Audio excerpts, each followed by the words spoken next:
Chinese food. And then we go home, and I really don't feel so good.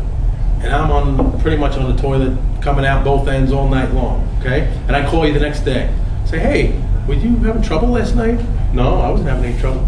Oh, wow, I couldn't sleep. I was, having all this trouble. We ate the same food. Now, the food was tainted. The food wasn't good. Who was sick?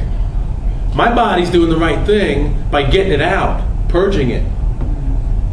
The person who kept it in and just slept nicely and goes on, they're having trouble, right? Because they're eating this junk and it's staying in their body.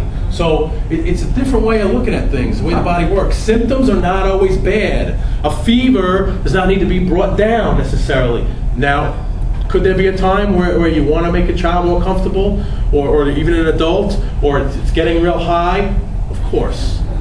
I'm not saying every time, every instance.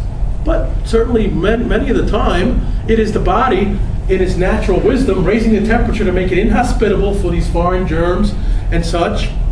You don't want to be a host to that, right? So it's making a change on that.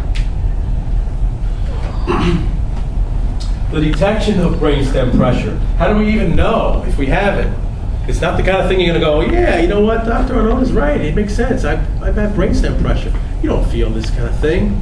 Some people may have a pain or muscle pull or something going on and they can relate to it, but really that doesn't mean that there's pressure there. The only way to know is to have your nervous system checked properly by somebody who has that training, okay?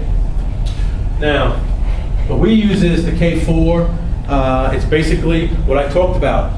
It's the neurocalligraph, which Dr. Palmer invented in 1923, but it's hooked up to a more modern computer system.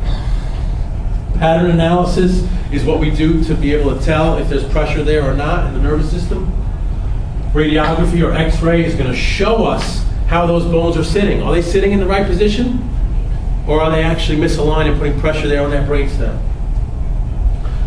And this is going to give us proof that the pressure is there, and then we even do examinations as well which support those findings.